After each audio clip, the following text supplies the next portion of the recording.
1 in 4 men will experience sexual violence in their lifetime. I can tell you as a therapist with over a decade of experience helping survivors, and a survivor myself, the reasons why you didn't know that statistic are complicated. It's a hard truth that we're just starting to get traction talking about. For men to acknowledge that these things happen to them is a terrible risk for most men. Manhood can be lost. It is something that needs to be earned. The men in your life want to be strong. They want to be seen as someone you can count on. And they want to be seen as somebody that is going to be there for you through the hard times. So of course, they're reticent to think of themselves as somebody who survived something like this. Of course, they're reticent to tell anybody that this happened. And so we bury it. We bury it, we push through, and we move on. Sexual violence is terrible, and it hurts anybody who experiences it.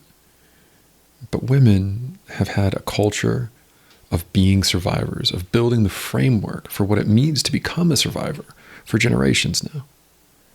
And while the problem is still an epidemic, 1 in 3 women experience assault in their lifetime, there's a whole community of people waiting for you if you're a female survivor. There's a whole list of resources and centers for you to help you cope with it. And there's not enough. We need more. But those same resources, they're not there for men. Look at any advertising. Look at most domestic violence and sexual assault centers, and look at their marketing.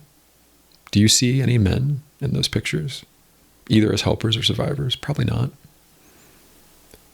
Our story as a country is that this doesn't happen to men. But 1 in 4 men, if they were being honest, would disagree with you. We need to change how we talk about these things. We need to change what we do in the world around these things. We need to stop lessening where we know it happens. Jokes about prison rape, jokes about gay sex between heterosexual guys, jokes about how a woman can't possibly rape a man because a man always wants it. Every time one of those is heard, another man goes deeper into his silence. Every single time.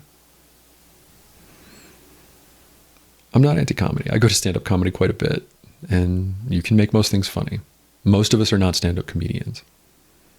Take a minute and come up with some different jokes. Also, we need to start having conversations. If this statistic surprised you, why did it surprise you? How have you never spoken about this before? I promise you, if you look around at your peer groups and your family, no one's talked about it. It doesn't come up.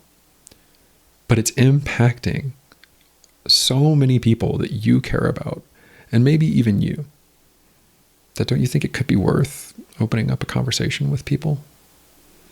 Talk about this. Talk about how jarring the statistic was to you. Open the door.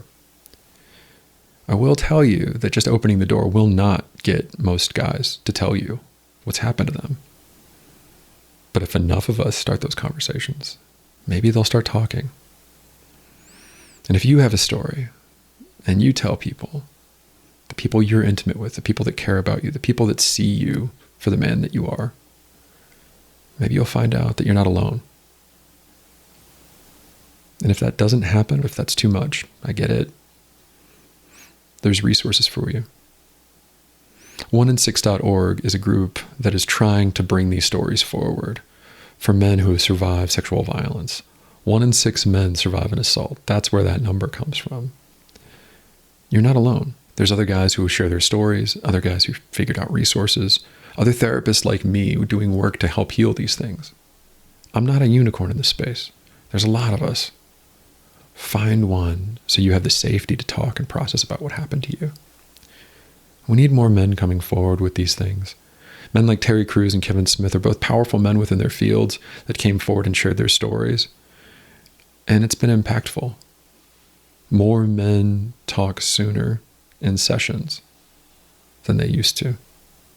Sometimes it takes a year or 2 of clinical work before a guy will disclose to me that this happened to him. It took me decades to acknowledge that it happened to me. It's a hard thing. Let's stop making guys go through it alone. Start having these conversations. Start educating yourself on how to support men and understand that sexual violence is terrible for everybody. And we need to include men in that idea. And maybe if we do, we can make it happen less. Instead of not talking about it. Instead of not acknowledging that this is impacting men on a survivor level. Maybe, just maybe, we'll start catching guys before it's too late, and we'll stop some of these things from happening. Thanks so much for taking the time to watch this. Thanks so much for caring about the topic. I hope the conversations you have go well. I hope you get the resources you need. And I sincerely hope we start to help more men with this problem. Take care.